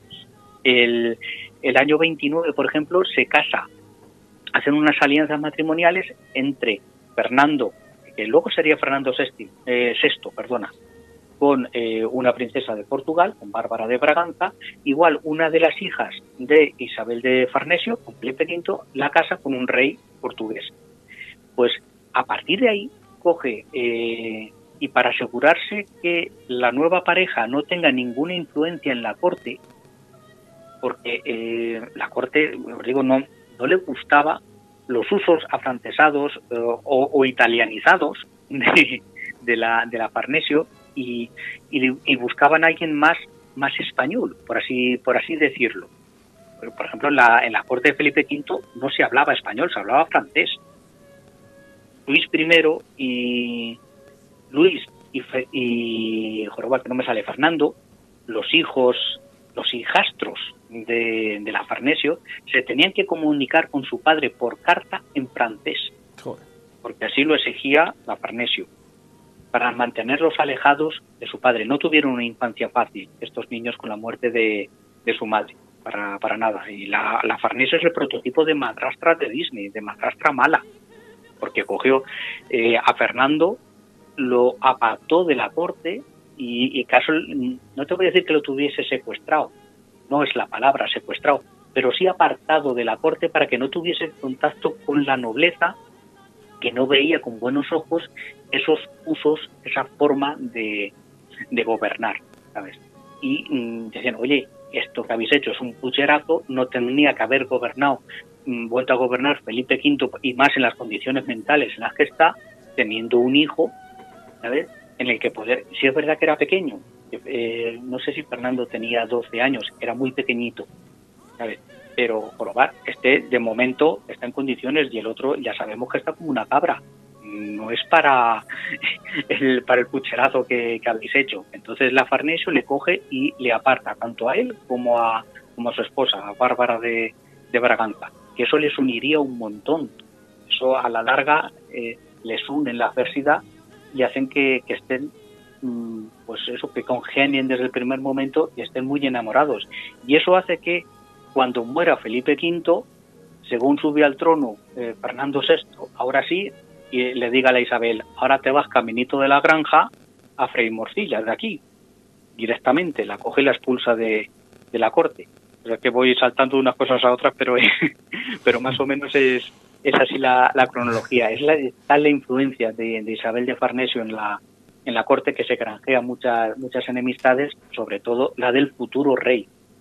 Ella tenía su ambición de que todos sus hijos, 7, 8 hijos que tiene aquí, acaben de reyes o reinas. Y claro, los 2 hijos que había anteriores con la anterior esposa de Felipe V eran un estorbo. Entonces les trató de hacer la vida lo más imposible, claro, ¿sabe?, para quitárselos del medio. Tuvo la suerte de que, Felipe V muere en el año 1746. Felipe V no está enterrado en el Escorial, está enterrado en la granja. Luego Isabel de Farnesio se enterraría con él. Es de los pocos reyes de España que no están enterrados en el Escorial, en el panteón de los reyes. Tampoco lo está Fernando VI. Fernando VI moriría 12 o 13 años después, en el 59. Murió en 1759, murió Fernando VI, como os digo, loco, como un cencerro, ¿sabes? Y está enterrado en Madrid, en las Salesas Reales, en el mismo centro, en en un monasterio que está a la espalda del Tribunal Superior de Justicia, están enterrados él y su mujer. Tampoco se quisieron enterrar en el panteón del Escorial. Solamente ya con Carlos III se reanudó la tradición de enterrarse allí los reyes de España. Yo no sé si Felipe V, pues bueno, un poco por romper con los Austrias y porque la verdad es que le gustaba mucho el Palacio de la Granja que había construido él, siempre fue su obra personal, y entonces decidió enterrarse allí. Pues como esta madrastra había sido tan buena, pues eso, cuando llegó Fernando VI, dijo: mira, guapa, tú te vas para la sierra y te largas de aquí y me dejas tranquilo. A los 12 años, cuando muere, a los 12 o los 13 años, pues se proclama rey de España Carlos III, ahora sí, el primer hijo de Isabel de Farnesio. Estaba de rey de Nápoles, se sale de rey de Nápoles y se viene para reinar en España en el año 1759. La Farnesio creía que iba a volver a mangonear en la corte, y Carlos III, pues con más cariño, con más educación, porque al fin y al cabo pues era su hijo, le dijo: sí, mamá, muy bien, tú dime lo que quieras, pero te vas a Aranjuez y me dejas a mí tranquilo. Y yo gobernaré como a mí me dé la gana. Entonces pasó los últimos tiempos alejada de la corte, de eso, porque su hijo la fue apartando. Primero eso, recluida en la granja, y luego, aunque volvió con su hijo, pero no, la mantuvo apartada, y acabó falleciendo en Aranjuez un 10 de julio del año 1766, y como digo, está enterrada en la granja. Lo que os decía, su auténtica obsesión es la que le inculcó su madre. Tú tienes que ser reina del primer país de Europa donde te podamos colocar, y ella a sus hijos ya llevó por el mismo camino. Carlos III, como digo, fue primero rey de Nápoles y después fue rey de España. Luego tuvo otro hijo, Francisco, pero ese murió muy chiquitín. La siguiente hija, la tercera, fue María Victoria de Borbón, que fue reina consorte de Portugal. Tuvo otro hijo, Felipe, que fue el que heredó el ducado de Parma, ducado de Italia. Otra hija, María Teresa Antonia Rafaela, que fue delfina de Francia. No llegó a ser reina porque murió de parto. Se casó con el delfín de Francia. El heredero del reino de Francia se llama Delfín, igual que aquí se llama Príncipe de Asturias, allí se llama Delfín. Pues ella se casó con el delfín de Francia, esta Teresa Antonia, pero murió cuando nació su hijo, murió de parto. Luego tuvo otro hijo también, Luis Antonio, que fue arzobispo de Toledo, y este es curioso. Luego un día le podemos dedicar un programa, nos toca más o menos de cerca, porque dejó los hábitos y se hizo conde de Chinchón, se casó con la condesa de Chinchón, una figura peculiar. No es normal este cambio de ser hijo de rey, venga, te nombra arzobispo, tal, mira qué madre, que no valgo yo para los hábitos, que me los quito y me caso con esta mujer, pues y acabo de duque de Chinchón. Y tiene otra hija, María Antonia Fernanda, que acaba de reina consorte del reino de Cerdeña. ¿Sabes? Entonces los dejó a todos colocados. Sí, los dejó a todos colocados, exactamente. Más o menos, para resumir su vida, era que utilizó la obsesión sexual del rey de España para sus fines, para tenerle controlado, y es el prototipo de madrastra mala. La madrastra mala de los cuentos de Disney, pues es esta. Y que es un animal político, era un auténtico animal político de intrigas, de saberse mover en los tejemanejes de la corte, de maquinar, de un carácter, de una personalidad. La historia está con la princesa de los ursinos en Jadraque, que me deja, marca muy mucho el carácter tan fuerte, la personalidad tan entera, tan firme que tiene esta mujer. Luego, jorobar, a los 3 meses de haberse casado sin ver todavía a su marido, llega una enviada, le dice: qué bonitos ojos tienes, le dice: pues verde las han segado, te vas para Francia. Así resumido en castellano, ¿sabes? Entonces es una mujer con una personalidad, una figura muy curiosa, que me llamó siempre mucho la atención, la gran influencia que tuvo en la historia de España por su interés personal. Esto sin mirar para nada por el pueblo ni por el interés de España, por así decirlo. Era por su interés de su ambición personal. Ya te digo. Muy, muy, muy interesante.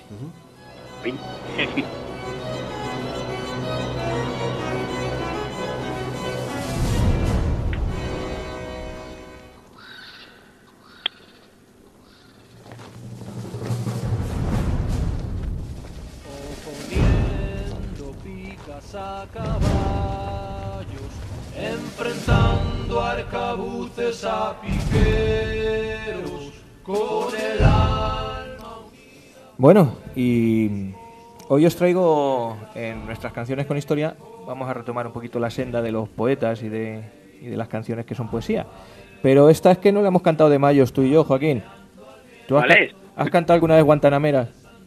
Guajira, Guantanamera. La cantaba hasta yo. Y has cantado unos versos que dicen yo soy un hombre sincero, de donde nace la paz. Hombre, claro que Bueno, sí, claro pues, que sí. Si yo creo que esas no le enseñaste tú a los nuevos. Puede ser. Me suena a mí. Bueno, pues esa canción son unos versos, esos versos pertenecen a José Martí, a José Julián Martí Pérez. Es un poeta cubano, uno de los inspiradores de la Revolución Cubana. Y una de sus composiciones poéticas es esa, esos versos que están incluidas en esta canción concretamente.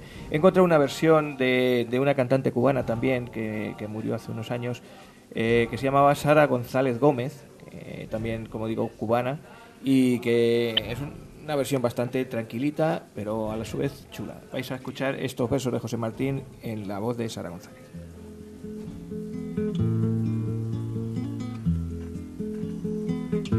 Yo soy un hombre sincero, de donde crece la palma, y antes de morirme quiero echar mis versos del alma, echar mis versos del alma.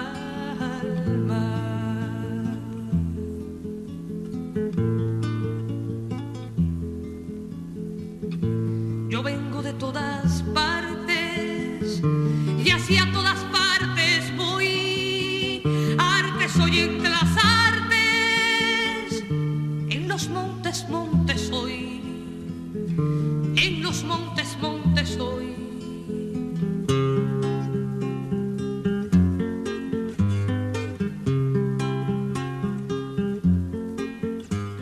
Mire, esta está tranquilita para terminar. Después de las bilocaciones y las intrigas de la Farnesio, así terminar con una cosa tranquila.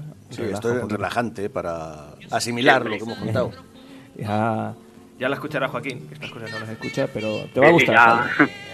No esperes Guantanamera, que no es Guantanamera, es una, ya digo, son los versos centrales de ese hombre sincero y es de José Martí, así que yo os la recomiendo para el que la quiera escuchar. Sara González, busca Sara González en internet y aparece esto. Y bueno, nos sirve de fondo para ir despidiéndonos, si queréis, y para ir pensando qué vamos a hacer la semana que viene. Pues venir otra vez, ¿no? ¿Venimos otra vez? Esperamos a que venga Joa. Venga, ¿te atreves ya o aguardas ya? No sé yo. Estamos ahí en el Darme borde, 15 en el días. borde. Estamos ahí. Este yo creo que se ha acomodado allí a la habitacioncilla. Yo me voy acercando, voy a ir bajando para un juez. Y en cuanto a esto ya estoy más cerca. Si no, te compramos un micrófono nuevo. También sería interesante. ¿Es esta Sara González? ¿El qué? ¿Es esta Sara González? No, esa que tienes ahí precisamente no, porque esta mujer se murió ya en 2012, me parece que murió. Así que... Pero bueno, que la semana que viene, jefe, ¿qué hacemos? Pues la semana que viene te voy a traer otras 2 biografías de Nuna. ¿Sí? Sí, en un programa. Muy bien. Ya sumamos. Vamos a hablar del número de la bestia. El número de la bestia, eso hay... Sex, pues mira, sex, pues sex. te The voy a number traer of yo the beast. la canción de Number of the Best. The Number of the Best. De Iron Maiden, por ejemplo. Esa la traigo yo incluida ahí. Ah, sí, pues entonces te busco otra versión. Ah, vale. Otra versión o otra canción que se llame igual. Vale. Vale, pues venga. Ya no traigo Iron Maiden, me traigo otra.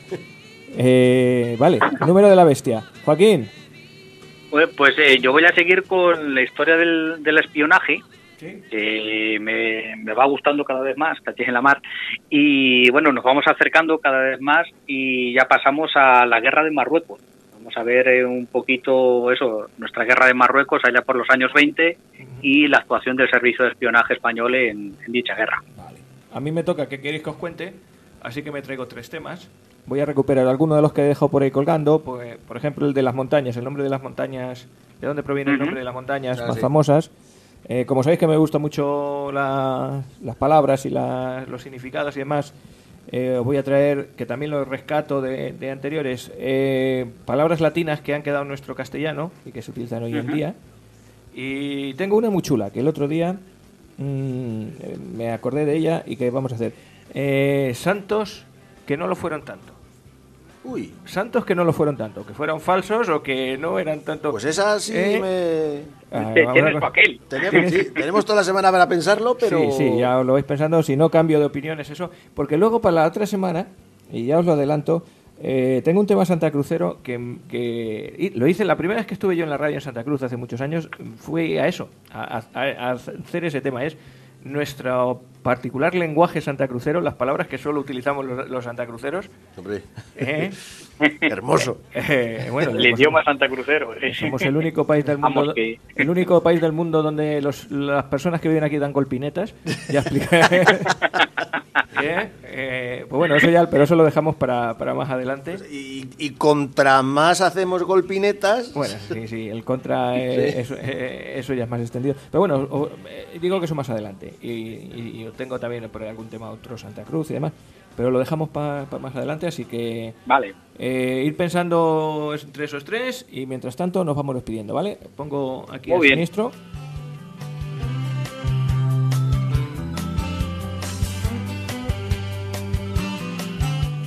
Y no está mal, 1 horita y media, un poquito más de programa. Bueno, y recordar que es fiesta en Madrid, es 2 de mayo, y que el levantamiento Es el Día del 2 de la mayo... Madre. Y no, bueno, el Día de la Madre. Y no hemos felicitado a las madres. de Felicidades verdad, a las madres, pero yo lo que iba era lo del levantamiento del 2 de mayo. Día de Sí. madre. Que desarraigados que soy. Yo la felicito así, de cara a cara. Sí, es que lo suyo. Claro. O sea, aquí, yo, por ejemplo, tenemos un grupo de WhatsApp de todos los nacidos en el 67 y todos los días, o casi 2 o 3 días, pues salta, cumple los años fulanito, felicidades. Si no me acuerdo que es de su cumpleaños antes de leer el WhatsApp, no lo felicito. O sea, si yo por la mañana me levanto y cumple los años mi amigo Joaquín, pues le felicito. Pero si leo en el WhatsApp, cumple los años Joaquín y yo no me he acordado, no lo felicito. O sea que es así. Y bueno, amigos, don Juan, don Joaquín. Muy bien. Rafa, Joaquín, Compañeros del metal. Nos vemos Juan Carlos, Rafa. en una semana. venga, Hasta la semana que viene. cuidaros. Hasta luego. Somos alma, somos materia, somos solo fruto del azar.